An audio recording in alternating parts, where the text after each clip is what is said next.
नाम का ऐसा उनको चस्का लगा कि जिस दिन से पकड़ा बढ़ता ही चला गया नाम, और नाम ने फिर जीवन में निष्ठा पैदा कर दी। ये निष्ठा का मतलब होता है प्राण निकल जाए तो ही नाम स्फुरण बंद हो, अन्यथा नाम स्फुरण बंद नहीं हो सकता। चाहे काटना शुरू कर दो, वो नाम स्फुरण, इसे निष्ठा कहते हैं। श्री हरिदास जी का जन्म बंगाल यशोहर जिले के अंतर्गत बुड़न नाम के ग्राम में हुआ था। ये जाति के यवन थे, मुसलमान थे। बाल्याकाल में बड़ी विचित्र लीला हुई। इनके माता पिता पधार गए। जब माता पिता जिस बालक के नहीं होते तो कोई उसे प्यार कौन करे। और जैसे गोस्वामी जी, तुलसीदास जी की बाल्यावस्था, जिसके द्वार पर खड़े होते तो दबका के भगा देते बालक हरिदास। इनको नाम सुनाई दिया, संतों का संग मिला, जिसका कोई नहीं होता। यह खास बात होती है कि उसको भगवान महापुरुषों से जोड़ देते हैं। अब इनको जब नाम सुनने को मिला, कोई पूर्व जन्म का ऐसा पुण्य होगा, भगवान की ऐसी कृपा होगी, या भगवान ऐसा स्थिति देखकर दयालुता से। यद्यपि भगवान नाम जपने का कहीं किंचन मात्र कोई संस्कार ही नहीं था, ऐसे कुल में प्रकट हुए थे, यवन कुल में। पर यस्याहम अनुग्रहणामि हरिष्ये तद्धनम सनी, भगवान ने एक वचन कहा युधिष्ठिर जी से, जिस पर मैं विशेष कृपा करता हूं उसका जहां जहां अपनापन होता सब खींच लेता हूं। जन्म से माता पिता गए, बचपन से कोई प्यार करने वाला नहीं, खाने पीने तक की व्यवस्था नहीं, तो संत जन मिल गए वहां उनको। वो नाम कीर्तन करके आनंदित हो रहे थे, तो इनको भी एक नशा चढ़ा नाम का। धीरे धीरे उनके हृदय में नाम बढ़ने लगा। बड़ी कृपा, जो इनका नाम जप में प्रीति हो गई। अब इनके पास अपना कहलाने वाला ना कोई व्यक्ति था, और ना अपनी कहलाने वाली कोई जमीन या वस्तु थी। थोड़ा बड़े हुए तो घरों के सामने ऐसे मांग लेते, भूख लगी कुछ दे दो, तो कोई रोटी दो रोटी दे देता, बस पा लेते। गांव के बाहर वृक्ष के नीचे बैठकर बस कृष्ण कृष्ण की रट लगा देते। 24 घंटे में एक बार मांग लेते, जो मिल जाता खा लेते, खूब नाम जप करते। अब ये घर छोड़कर बेनापुल नाम के घोर निर्जन वन में एक फूस की कुटी बनाकर अकेले रहते, अखंड ब्रह्मचारी, भिक्षावृत्ति, और बस नाम का निरंतर गान जप, ऐसे जोर जोर से नाम का कीर्तन करते हुए जब ऐसा तेज प्रकट हुआ कि जो देखे इनको लुभायमान हो जाए। ब्रह्मचर्य में बड़ा तेज होता है। अगर शरीर रोग ग्रसित ना हो और संयम से चल रहा है तो लाखों करोड़ों के बीच में उसका अलग चेहरा दिखाई देगा कि ये अलग है। ब्रह्मचारी का पहचान होती है, वो चिकनाहट से नहीं होती पहचान। चिकनाहट तो अभक्ष्य पदार्थ खाने वालों के भी चेहरे में होती है। उसका तेज, उसके नेत्र, उसकी वाणी, उसका आकर्षण, लाखों में अकेला वो नजर आएगा। आजकल के 13-14 वर्ष के नए नए बच्चे ऐसे गंदी वासनाओं के शिकार हो रहे हैं, बड़ा हृदय पीड़ित होता है। छोटे छोटे बच्चों को गलत शिक्षाएं बच्चों से मिल गई या मोबाइल से मिल गई, सर्वस्व नाश कर रहे। जिस समय लावण्य प्रकाशित होने की नव किशोर अवस्था, उसी समय नष्ट हो जाते हैं। जो देखता ठाकुर हरिदास जी को प्रभावित हो जाता, क्या दे दूं, ऐसा लगता क्या दे दूं, कैसे हमसे बात करें, ये हमारी तरफ हेर ले, नेत्र नीचे, बस नाम चल रहा है। जब भिक्षा के लिए जाते तो प्रभावित होकर लोग, एक समय था कि दबका देते, एक समय था मांगने से एक आध रोटी, लोग हाथ जोड़े खड़े रहते, हमसे ले, हमारे पास बैठ के पालो। पर इनका भगवान नाम चल रहा है, ना बोलना किसी से, ना नाम का तार टूटना, बस धीरे धीरे निरंतर नाम उच्चारण करते रहना। भगवान नाम का इतना प्रभाव पड़ा कि जहां वो बैठ जाते वो स्थान पवित्र हो जाता, वहां लोगों को शांति मिलने लगती। ये प्रभाव होता है। इनका यश फैलने लगा दूर दूर तक। अब लोग इनके दर्शन करने के लिए आने लगे।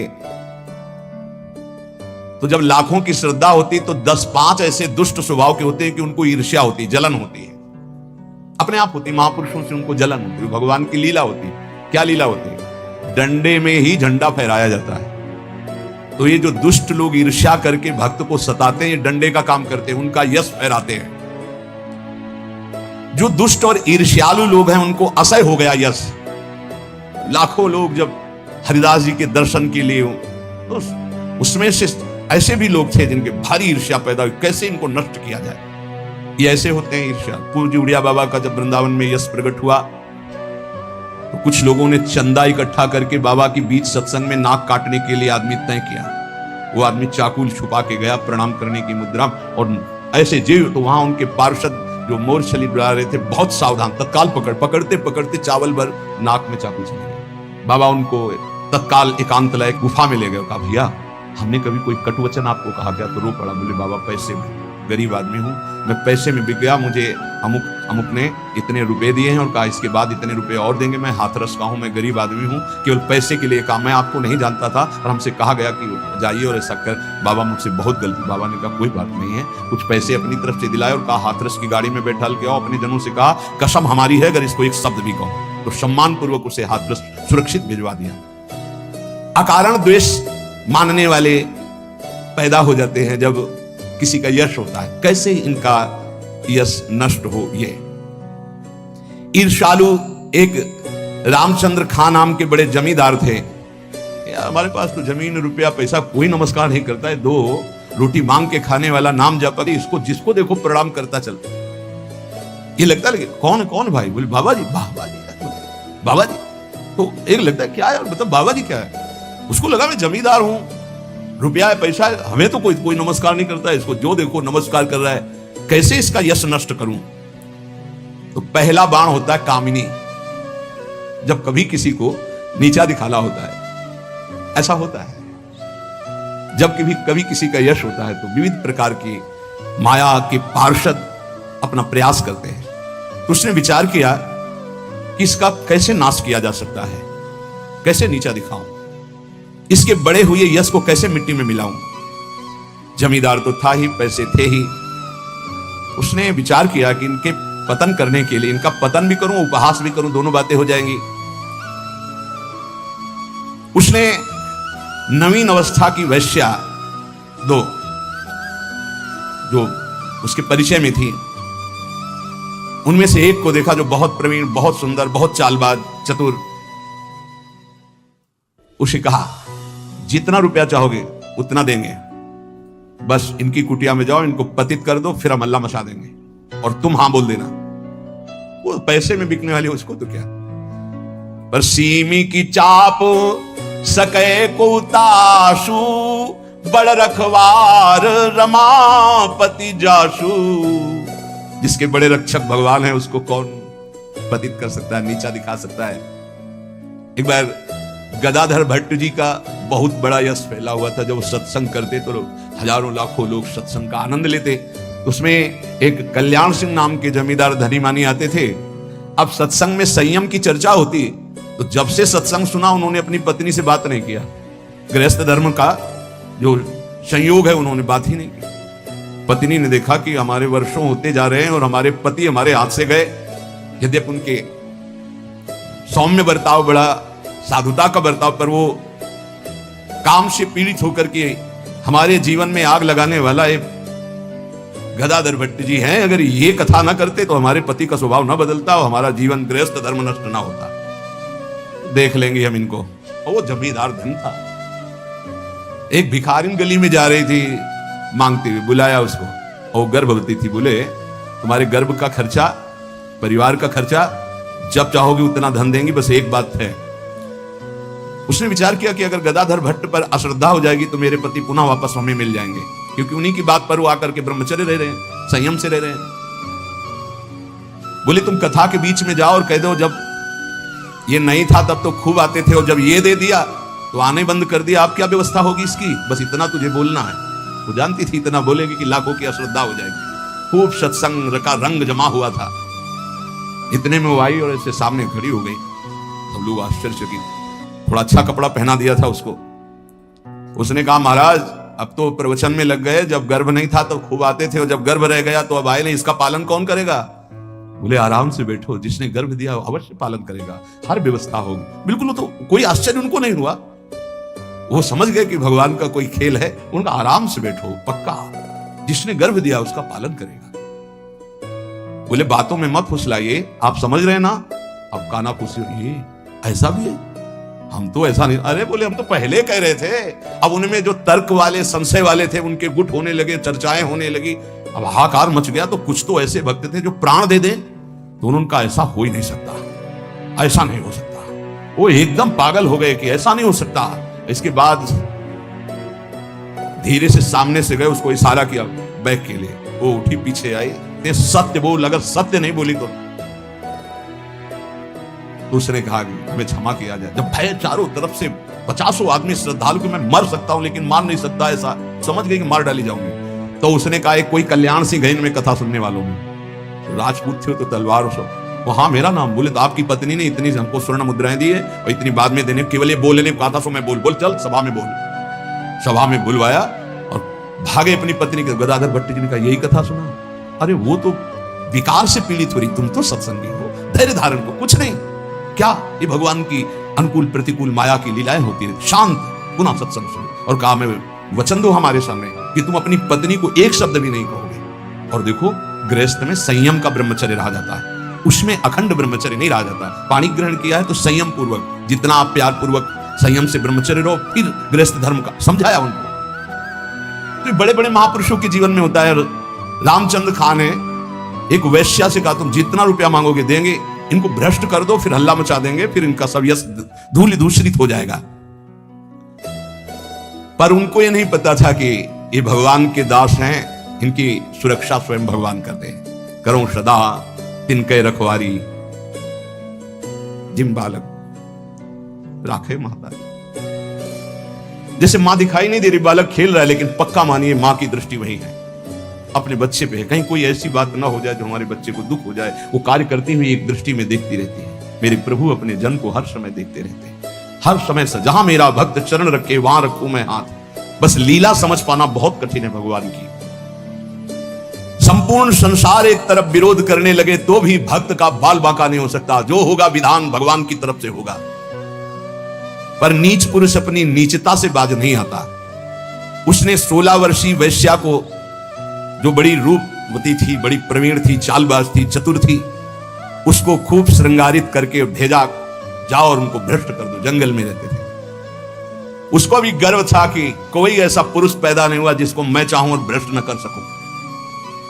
पर उसको क्या पता था कि परम पुरुष का दास ऐसा होता है। हरिनाम में डूबे हुए श्री ठाकुर हरिदास जी उसकी कुटिया में गए। ठाकुर हरिदास जी कृष्ण शांत बैठे हो अपने कृष्ण को, बार बार बोलना चाहती, कुछ बात कर, हरे कृष्ण। सुबह से गई, पूरी शाम हो गई, कृष्ण कृष्ण कृष्ण। जहां वो कुछ बात करने को होती, मां हमारा नाम पूरा हो जाए, फिर वहां 1000-2000 नाम थोड़ी, लाखों की संख्या में 3 लाख नाम तो जोर जोर से जपते थे। वो बार बार बैठी, उनकी मुख कांति को देखती रहती, बैठी रही। शाम हुई, सोचा रात्रि में बात तो हो ही जाएगी। वैसे तो 3 लाख नाम जप करके फिर लघु शंका आदि कभी उठते, आज उठे ही नहीं, पूरी रात्रि भी नाम चल रहा है। वैश्या फिर गई, श्रृंगार वृंगार करके फिर दोबारा आई, फिर नाम कीर्तन। जब बीच में बोलने की बात करती तो हरे कृष्ण कृष्ण। इतनी कृपा वैश्या की, ऐसे महापुरुष को बराबर देख रही, उनका नाम सुन रही।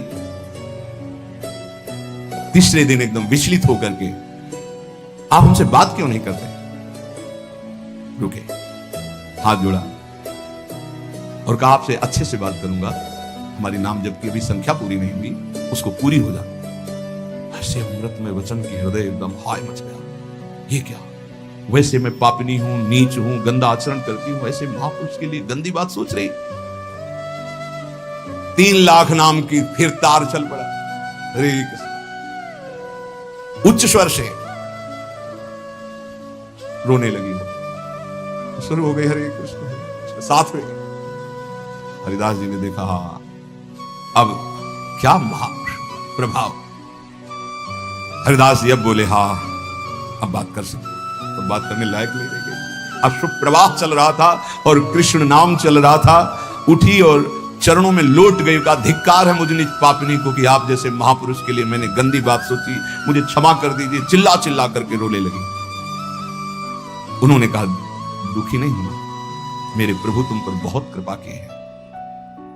वो आंखों से आंसू बहाती जा रही, गदगद कंठ से कह रही, पतित पावन आप मुझे स्वीकार कर लीजिए, मैं आपकी चरणों की दासी हूं। आप तो अहेतु की कृपा करने वाले परम दयालु हैं। आप पात्र और अपात्र का विचार न कीजिए, मुझ जैसी नीच को स्वीकार कर लीजिए। और चिल्ला चिल्ला के रोने लगी। हरिदास जी ने कहा जो नाम सुन रहा है वो नीच कैसे हो सकता है? उन्होंने कहा आप मुझे जानते नहीं, मैं वैश्या हूं, मैं लोक निंदित हूं, मैं बहुत ही गंदी हूं, मैं खोटी बुद्धि से आपको भ्रष्ट करने आई थी। हरिदास जी ने कहा इस समय आपके हृदय में क्या है? बोले भगवान बस आपकी दास्ता, आपके आदेश का इंतजार, मैं क्या करूं, मुझे आदेश कीजिए, मैं नीच कैसे पवित्र हो सकती हूं? मैं आपकी शरण में हूं, आप मेरा उद्धार कीजिए। हरिदास जी ने कहा देवी अब तुम वैश्या नहीं रही, उठो, मेरे प्रभु बड़े पतित पावन हैं, उनका नाम उनसे भी महान है क्योंकि प्रभु को अधीन कर लेता है। मेरे प्रभु के नाम में कोई भेदभाव नहीं, कोई भी जप सकता है, कोई भी अपना परम कल्याण कर सकता है। मेरे प्रभु के नाम में इतनी सामर्थ्य है कि कोई इतना पाप इकट्ठा ही नहीं कर सकता जितना नाम में पाप नाश की सामर्थ्य है। तुमने जो पाप कर्म से पैसा पैदा किया है, आज से उसका प्रयोग मत करना, उसे हटा दो, उसे दे दो, गरीबों को बांट दो, और आज से तुम जो 3 दिन से नाम सुन रहे हो, इसी नाम को रटो। देखो ये नाम तुम्हें परम पावन कर देगा।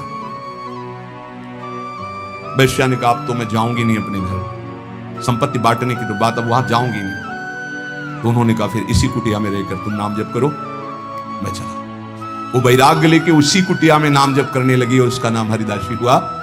और हरिदास जी उसी समय उस कुटिया से निकले, सीधे शांतिपुर अद्वैताचार्य के समीप चले गए। अद्वैताचार्य जी बहुत बड़े महाभागवत, वो सदैव श्री कृष्ण चिंतन में संलग्न रहते, अद्भुत विद्वान, शास्त्रज्ञ, भगवत प्रेमी महापुरुष। अब वो फटे पुराने कपड़े पहन करके वैश्या वही नाम कीर्तन कर। अब उस जमींदार के तो होश उड़ गए कि मैंने भेष छुड़वाने के लिए वैश्या को भेजा था, और यहां वैश्या ही अपना भेष परिवर्तन करके वहां नाम जप करने लगी। ये क्या है नाम जापक जन भगवान की जन। उस वैश्या का वैसे ही सम्मान होने लगा कुछ वर्षों बाद जैसे हरिदास जी का होता था। लोग उस वैश्या के दर्शन करने आने लगे, हर समय वैसे ही नाम जप करते हुए उसी भूमि पर जिस कुटिया में वो रहते थे वो हरिदासी नाम से कही गई। क्या महिमा है भगवान नाम जापक संतों की। और इधर रामचंद्र खां ने अपने कुकृत्य का फल पाया कि बादशाह का कोई अपराध बन गया, साबित हो गया नहीं अपराध होने पर भी, तो तत्काल आदेश हुआ सारी संपत्ति और जमींदारी उसकी जब्त कर ली गई, उसको जेल में डाल दिया गया। ये साधु अवज्ञा तुरंत भवानी कर कल्याण अखिल कहानी। कोई ऐसा मुकदमा, कोई ऐसी बात आ गई जिसमें उनका अपराध साबित हो गया और सारी संपत्ति जमींदारी जब्त कर ली गई, उनको जेल भेज दिया गया।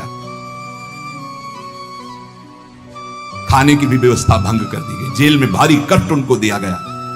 पक्का जो भक्त का अपमान करता है, भक्त को नीचा दिखाना चाहता है, उसकी दुर्गति पक्की हो जाती है। यहां तो ये ब्याज है, मूल तो और मिलेगा। महात्मा हरिदास जी विश्वास के तो मूर्तिमान स्वरूप हैं। उन्होंने नाम को ही अपना जीवन माना, भगवान निष्ठा उनके हृदय में अटल भाव से थी। बेनापोल की निर्जन कुटिया में उस वैश्या का उद्धार करके उसे हरिदासी बनाकर आप शांतिपुर आ गए अद्वैताचार्य जी के पास। शांतिपुर के समीप ही फुलिया नामक ग्राम में एकांत में छोटी सी फूस की झोपड़ी बनाकर अहरनिश कृष्ण नाम जप रहे थे। उस समय बादशाह यवन ही था और वहां के बड़े बड़े काजी अधिकारी यवन ही थे। भारी अत्याचार उन लोगों का था,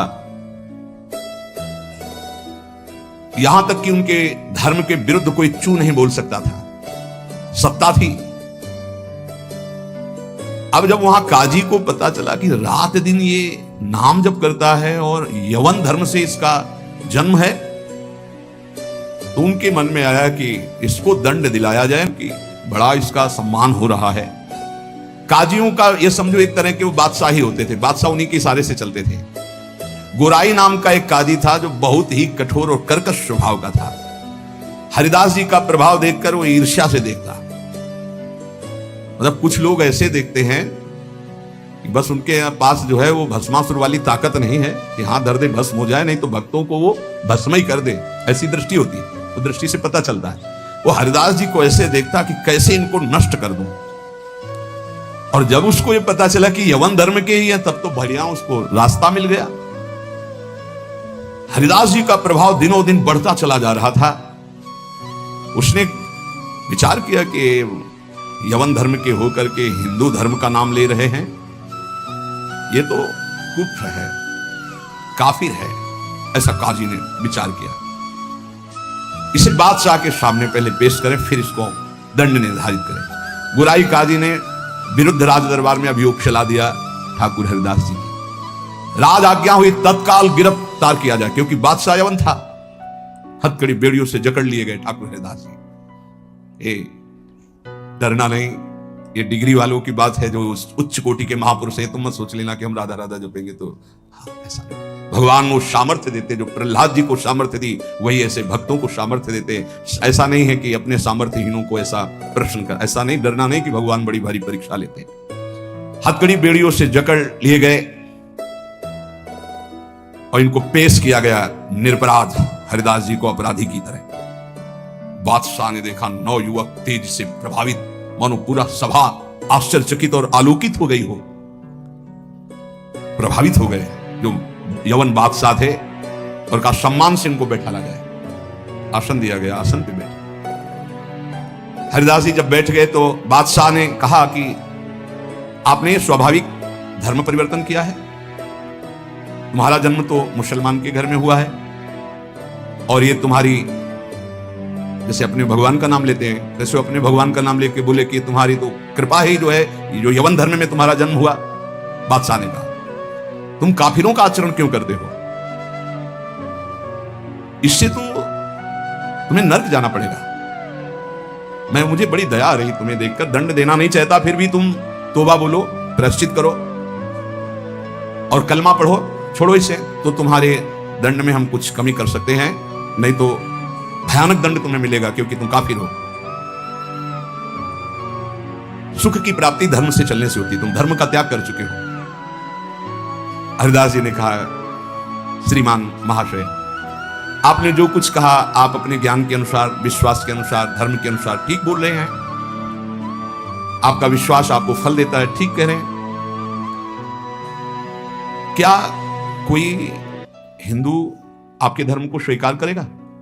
अगर स्वीकार करेगा तो उसे नरक मिलेगा। बोले नहीं, वो स्वीकार कर सकता है और उसकी भगवान की कृपा होगी। वो अपने भगवान का नाम लेते हुए बोले हाँ, तो क्या कोई इस्लाम छोड़कर अगर हिंदू धर्म को स्वीकार करता है, क्या उसके ऊपर भगवान की कृपा नहीं होगी? क्या वो भगवान का भजन नहीं करता? फंसा लिया। काजी बीच में बोल पड़ा, देखो साहब इसकी बातों में मत आना। अगर आप इसको छूट दी तो आगे आप समझ लीजिए कि आपके धर्म में चलने वाले कितने लोग ऐसा करने लगेंगे। हरिदास जी ने कहा हमारी निष्ठा भगवान नाम में है। आप चाहे अभी इसी क्षण मेरे प्राण ले लो, मेरा नाम रुकने वाला नहीं। मैं कभी तौबा नहीं बोल सकता, क्योंकि मैं कोई अधर्म नहीं कर रहा हूं, किसी को कष्ट नहीं दे रहा हूं। ये निष्ठा देखकर पसीना पसीना हो गया मुलुकपति। तेज गर्व भरी भगवान निष्ठा की बात, इस पे नहीं धन्यता होगी। नहीं, प्राण ले लो अभी अपने हम धर्म पर। मुलुकपति ने कहा तुम्हारी बातें हिंदुओं के लिए ठीक हो सकती, लेकिन हम यवनों के लिए नहीं। तुम हमारे धर्म में पैदा हो, इसलिए हमारी बात पर विश्वास करो। हरिदास जी ने कहा महाशय आपका कहना ठीक है, किंतु विश्वास किसी बल से नहीं तोड़ा जा सकता। बादशाह से ऐसे बात वही कर सकता है जिसे भगवान का बल प्राप्त हो। देखो मैं पूर्व जन्म का कोई ना कोई संस्कार लेकर के आया हूं, जिससे भगवान नाम में मेरी प्रीति हुई है, और मैं भगवान नाम छोड़ नहीं सकता। मेरा दृढ़ विश्वास है, चाहे अभी प्राण ले लिए जाएं।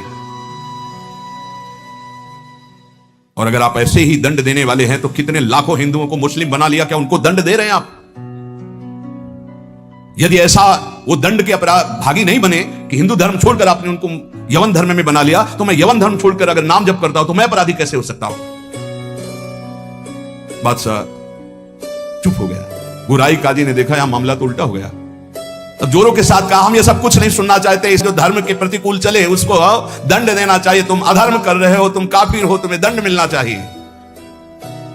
काजी के बोलते ही बादशाह चुप हो गए, ना इधर कुछ बोल पा रहे ना इधर। फिर कहा कि देखो गुराई काजी जो कह रहे हैं तुम वो बात मान लो और कलमा पढ़ो और छोड़ो ये नाम मत करना। हरिदास जी ने कहा श्रीमान महाशय हम एक बार केवल बोलते हैं, दोबारा आपको जो कहना उसको कह लीजिएगा, मैं बोलूंगा नहीं। मैं प्राण त्याग सकता हूं पर भगवान नाम नहीं छोड़ सकता। क्या निष्ठा है! आप दंड जो देना चाहे मैं स्वीकार करता हूं, लेकिन नाम नहीं छोड़ सकता। मेरी देह के आप इसी सभा में सैकड़ों टुकड़े कर दिए, हर टुकड़े से निकलेगा कृष्ण कृष्ण कृष्ण, छूटेगा नहीं नाम। मैं तुम्हारे दंड देने से विचलित नहीं हो सकता। मैं हरिनाम को जब तक श्वास है नहीं छोड़ सकता। अब आखिरी मेरी ये बात है, आप चाहे दंड दें या जो चाहे सो करें। निर्भीक उत्तर सुनकर के बादशाह सोच में पड़ गया, ऐसे एक महान को क्या दंड दें। गुराई काजी की तरफ देखा। गुराई काजी ने कहा, हुजूर बिल्कुल दया नहीं, दंड चाहिए, नहीं तो फिर बड़ी समस्या आ जाएगी कि अपने धर्म के लोग बहुत से उधर हो जाएंगे, बहुत हानि हो जाएगी, मनमानी लोग करने लगेंगे। मुलकपति ने कहा, सही पूछो तो मेरे में हिम्मत नहीं है, तुम बोलो दस्तखत हम कर देंगे, क्या दंड दिया जाए तुम बोलो दस्तखत कर देंगे, लेकिन हिम्मत नहीं कि मैं दंड निर्धारित कर सकूं। गुराई काजी ने कहा, हुजूर मेरी जो अंदर बात आ रही, इसको ऐसा दंड देना चाहिए कि पूरे विश्व में कोई भी इनके विपरीत आवाज ना उठा पावे। क्या क्या दंड निर्धारित किया जाए? प्राण दंड, वो भी ऐसे सीधे प्राण दंड नहीं, 22 बाजारों में कोड़ों से मार मार कर बेतौर कोड़ों से इसकी जान ले ली जाए, जिससे सब कोई देखे कि धर्म के विरुद्ध चलने वाले को कैसा दंड दिया जाता है, सभी लोग ऐसा देखें और किसी की हिम्मत ना पड़े। मुलकपति ने दस्तखत कर दिया, ऐसा है। अब तो क्या था, जल्लादों ने तत्काल हाथ बांध दिए महान भगवान नाम जापक के, और वही दरबार से शुरू किया गया। वो कोड़े जो ऐसे लगते कि खाल को खींचते चले जा रहे, घाव पे घाव, हर बाजार में भीड़ में सब जगह ऐसे ठाकुर हरिदास जी बोलते हरि बोल, जहां कोड़े लगते हरि बोल, हरि बोल, बलिहार है। क्या हृदय भगवान ने बनाया इन महापुरुषों का कि इतना भयानक पीड़ा और कष्ट के बीच में कभी आह नहीं कहा। पीठ में से रक्त की धाराएं बह रही, रक्त बह रहा है। निर्दयी जल्लाद घावों पर कोड़ों का प्रहार कर रहे हैं, और हरिदास जी के मुख से वही चोर की ध्वनि निकलती, जैसे कोड़ा पड़ता, हरि बोल, हरि बोल। धन्य है ये जगत, इन्हीं महापुरुषों के नाम कीर्तन से, इन्हीं के यश कीर्तन से आज पावन है। सत्य कहते हैं, इन्हीं महापुरुषों के प्रताप से आज हम कुछ हरि बोल, कृष्ण बोल, राधा बोल सकते हैं। नहीं हमारी सामर्थ्य क्या, यही सब, ये साक्षात भगवत स्वरूप पार्षद अवतरित हुए जो ऐसी सामर्थ्य का दर्शन कराया। ये है भक्ति, ये है निष्ठा, नाम निष्ठा। चेहरे पर तेज और मुस्कुराहट है, जवान पर हरिनाम है, शरीर पर कोड़ों की वर्षा है। जरा विचार कीजिए क्या स्थिति, क्या स्थिति है। वो तो देखने वाले चीख पड़ते, रो पड़ते, दुख से आंखें बंद कर लेते, अरे ऐसे निर्मम जल्लाद ऐसे महापुरुष को कष्ट दे रहे हैं जो निरपराध, कोई अपराध नहीं किया, लेकिन किसी की हिम्मत क्या कि कोई बोल सके, कोई रोक सके बादशाह के हुक्म के आगे। हरिदास जी की वही मुस्कुराहट, वही आनंद भरा शब्द, हरि बोल, हरि बोल।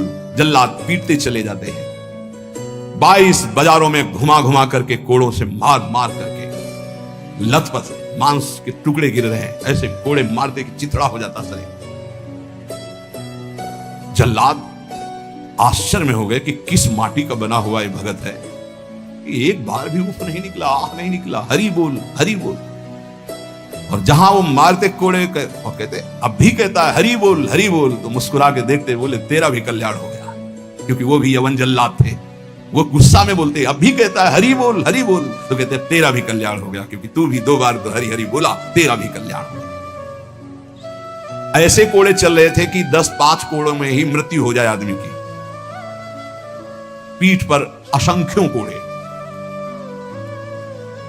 नाम बराबर उच्चारण हो रहा है, कोई मुखारविंद में वेदना नहीं, कोई दर्द की वेदना नहीं। हरिदास जी बीच बीच में भगवान से प्रार्थना करते जा रहे हैं, प्रभु किसी का दोष नहीं, नाथ किसी को दंड मत देना, न इन जल्लादों को, न काजी को, न बादशाह को। प्रभु मेरी प्रार्थना है किसी को दंड मत देना। प्रभु से बात करना, जो दंड दे रहे हैं उनके लिए वो उसी समय भगवान से प्रार्थना कर रहे हैं कि इनको किसी को कष्ट, क्योंकि पता है प्रभु ये सब भूले हुए लोग हैं, इनके अपराध को आप कभी मानना ही नहीं कि अपराध किया है। कैसे कृपालु भक्त है, जिनके ऊपर प्रहार हो रहा है वो प्रभु से प्रार्थना कर रहे हैं, प्रहार करने वालों को कष्ट मत देना प्रभु, ये बेचारे हैं, ये भूले हुए हैं। महात्मा हरिदास जी आखिरी में हरि बोल कहकर मूर्छित हो गए। उन जल्लादों ने देखा कि नसनाड़ी में कोई धड़कन नहीं, अब ये पधार गए। गुराई काजी ने देखा कि हां ये पधार गए। सहमति हुई कि अगर इसको जमीन में दफनाओगे तो उत्तम गति होगी उनके अनुसार से, इसलिए इसको गंगा में फेंक दो। गुराई काजी ने कहा अगर कब्र में हमारे धर्म के अनुसार तो फिर इसे बहिष्ठ स्वर्ग की प्राप्ति होगी, वो हमें होने नहीं दूंगा, इसलिए इसको गंगा में फेंक दो। फेंक दीजिए। जे ही पतित पावनी भागीरथी का स्पर्श हुआ, मुख में गंगा जल गया तो जैसे अमृत गया हो। और तो गंगा के प्रवाह में गंगा जी गोद में लेके जा रही, डूबो नहीं रही। और उनको चेतना आई, कृष्ण कृष्ण। गंगा जी धीरे धीरे उनको अपनी लहरों से, गंगा जल के स्पर्श से सारी जो वेदनाएं थी, घाव थे, में बड़ी शीतलता, हरिदास जी को चेतना हुई। और बहते हुए जब किनारे लगे तो लोगों ने उनको उठाया और फुलिया के समीप उनको गोद में लेकर के ले गए, जहां उनकी पहले कुटिया थी। चारों ओर ये बात तो फैली गई थी। हरिदास जी के दर्शन के लिए भारी भीड़ इकट्ठा हुई। हरिदास जी बैठ करके कीर्तन कर रहे। क्या देह है, क्या स्थिति है। इसलिए जैसे भगवान अनंत, उनके भक्त की महिमा अनंत।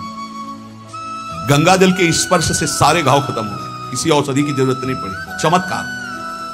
जब बादशाह ने सुना कि वो जीवित हो, नाम कीर्तन कर रहे हैं, तो विश्वास ही नहीं हुआ गौराई जी को कि ऐसा हो ही नहीं सकता, ऐसा बिल्कुल नहीं हो सकता, क्योंकि कुछ बचा ही नहीं था, इतनी उनकी मार मारी गई थी, तो ऐसा हो ही नहीं सकता। बादशाह, गौराई काजी सब देखने के लिए आए। जब ये सुना कि बादशाह सब हटाया गया, बादशाह जाकर वही तेज, वही नाम, वही स्वस्थ शरीर, तब उन्होंने गौराई काजी की तरफ देखा और कहा भारी अपराध बन गया, ये कोई साधारण नहीं हो सकते, ऐसा दंड पाने के बाद तो कोई जीवित ही नहीं रह सकता। साष्टांग दंडवत ठाकुर हरिदास जी की बादशाह ने की और कहा मुझे क्षमा करो, वैसे मैं दंड देना नहीं चाहता था, लेकिन ये गौराई काजी ने, उन्होंने कहा श्रीमान अभी आपसे प्रार्थना करता हूं, आपका इसमें कोई दोष नहीं है, ये कोई हमारा पूर्व का हिसाब था जो पूरा हो गया, आप प्रसन्न रहे, उनका मैं आपकी सेवा करना चाहता हूं, आप आज्ञा कीजिए। ठाकुर हरिदास से कहा बादशाह ने, उनका बस एक सेवा कर दीजिए, आप कभी आना मत और हमारे नाम कीर्तन में कभी विघ्न मत डालना। उनका आज के बाद कभी कोई आपको विघ्न नहीं डालेगा, और आप अगर ऐसा कहते तो मैं कभी आपके सामने नहीं। काजी को फटकारा और लेकर चले। हरिदास जी ने विनम्रता से कहा सुनते जाइए, आप कभी क्षोभ मत करना, इसमें कोई अपराध नहीं है। देखो मनुष्य शरीर में दुख सुख का विधान होता है, हर जीव को अपने कर्म भोगने होते हैं। निमित्त किसी को कर्म बना दे, आपको निमित्त बना दिया है तो मेरा ही कर्म था जिसको मैंने भोगा। ऐसे कोई कर्म पूर्व जन्म में किए होंगे जिनका फल मुझे भोगने को मिला, आप कभी क्षोभ मत कीजिएगा। हरिदास जी की ऐसी बात सुनकर फिर बादशाह लौट पड़ा, चरणों में पुनः प्रणाम किया। जितने भी वैष्णव ये सब आकर के बड़ा दुख प्रकट किए हरिदास जी के पास, क्या भगवान, कहां भगवान, आपके ऊपर कोड़े चल रहे थे, कहां भगवान थे, क्यों नहीं बचाए। हरिदास जी ने कहा आप लोग नहीं जानते, आप तो शास्त्र के मर्म को जानने वाले हैं, लेकिन भगवान की कृपा को जानते हैं। मुझे जो दंड मिला उसका कारण है मैंने भगवान नाम की अवहेलना सुनी राज दरबार में, जीवित रहा इसलिए मुझे दंड मिलना जरूरी था। और दूसरी बात, जिस समय मेरे ऊपर कोड़े चल रहे थे तुम्हें दिखाई नहीं दे रहा था, हरि ऐसे किए गए, एक भी कोड़ा मेरे ऊपर नहीं लगा। जैसे प्रहलाद जी से पूछते थे उनके मित्र कि तुम्हारे ऊपर हाथियों से कुछ लाया गया, तो कहते थे मेरे हरि मुझे ऐसे गोद में लिए, एक भी कष्ट मेरे को नहीं हुआ।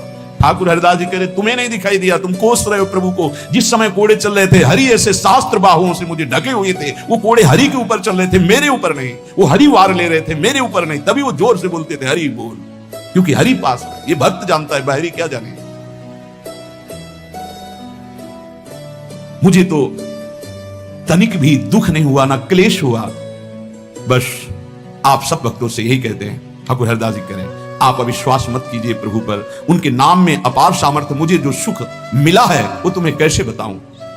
जिस समय नाम चल रहा था और कोड़े चल रहे थे, उस समय मेरे को भगवान ऐसे घेरे हुए थे, तुम्हें कैसे बताऊं। शरीर को इतना भी क्लेश नहीं था, ये भक्त ही जानता है। ऐसे उत्तर सुनकर समस्त वैष्णवों को हृदय में संतोष हुआ। नहीं तो एक क्लेश था, कहां है वो भगवान जिनका हम नाम लेते हैं, और ऐसे महान भक्त की खाल खींची जा रही है, और वो उस समय कहां है वो जो कहते हैं करो सदा तिनके रखवारी, कहां है। तब ठाकुर हरिदास जी ने बताया, जैसे प्रहलाद जी को सैकड़ों बार भयानक पीड़ाएं दी गई, पर्वत के नीचे दबाया गया, सर्पों के विष से पिलाया गया, डसवाया गया, गैस में बंद किया, क्या क्या कष्ट नहीं, कुछ भी कष्ट प्रहलाद जी को नहीं होता था। हरिदास जी महाराज का स्वस्थ शरीर वहीं फुलिया ग्राम में रहकर निरंतर भगवान नाम की उपासक। जीवन का सबसे बड़ा फल है नाम में प्रीति हो जाना। किसी भी प्रलोभन से लुभायमान होकर नाम मत छोड़ो, किसी भी भय से भयभीत होकर नाम मत छोड़ो, तो तुम्हें दिखाई देगा जैसे ठाकुर हरिदास को दिखाई दिया कि प्रभु हजार बाहुओं से ऐसे, तो एक भी कोड़ा ठाकुर हरिदास जी को दुख नहीं पहुंचा सका। कर तुम अगर तुम मन था कर तुम श्री भगवान। इसलिए भगवत विधान से प्रारब्धानुसार दुख आवे तो हंसते हंसते उसे भोगो। राधा राधा राधा राधा राधा। कभी अविश्वास मत करो कि भगवान कहां, जो हमारे दुख की निवृत्ति नहीं कर रहे। नाम जब करोगे तो अपने आप ऐसा ज्ञान हो जाएगा, अपने आप ऐसी स्थिति आ जाएगी, हर दुख सहने की स्थिति आ जाएगी, हर सुख सहने की स्थिति आ जाएगी। सुख सहन घमंड नहीं, हर्ष नहीं, दुख सहन शोक नहीं, व्याकुलता नहीं, अंदर ही अंदर एक परमानंद की अनुभूति नाम से होती है। अभी वो स्फुरित नहीं हुआ, इसलिए मन विषयों में भाग रहा है। जिस दिन हृदय में परमानंद स्फुरित होगा, आप मन दौड़ाना भी चाहेंगे तो नहीं हटा पाएंगे प्रभु के नाम से मन। ऐसा जैसे हृदय शुष्क है तो काम के लिए, भोगों के लिए, वासनाओं के लिए हमारा मन रुकने पे भी नहीं रुकता, भागता है। और जिस दिन निज सुख मिलेगा, भगवदानंद मिलेगा नाम जब से, उस दिन आपके सामने भोग सुखद होंगे संसारिक, और आपको भोगने की इच्छा नहीं होगी। और आपको भोग के लिए प्रेरित किया जाए तो भी आपके मन में घृणा ही होगी, इच्छा ही नहीं होगी। वो निज सुख है। वो जिस समय स्फुरित होता है तब वो त्रिभुवन विजेता हो जाता है। कोई भी लोक लोकांतर का भोग उसे प्राप्त नहीं कर पाता, और वो सुख नाम से मिलता है। नाम जपते जपते परमानंद का अनुभव होता है, दसों दिशाएं आनंदमयी हो जाती हैं। भाव कुभाव अनख आलसहु, नाम जपत मंगल दिशि दसहु। इसलिए भाव बने ना बने, श्रद्धा बने ना बने, नाम शुरू करो। ऐसे पकड़ो कि नाम ना छूटे, चाहे प्राण छूट जाए तो जन्म जन्म की बिगड़ी बन जाएगी। भगवान का सानिध्य तुम्हें अनुभव होने लगेगा कि भगवान तुम्हें कितना दुलार कर रहे हैं, प्रिया जी आपको कितना दुलार कर रहे हैं। इसलिए हठ पूर्वक नाम में प्रीति करो, नाम जपने का अभ्यास करो। इसी से सब हो जाएगा। ज्ञान, वैराग्य, भक्ति, प्रेम, योग जो चाहोगे सब प्राप्त हो जाएगा।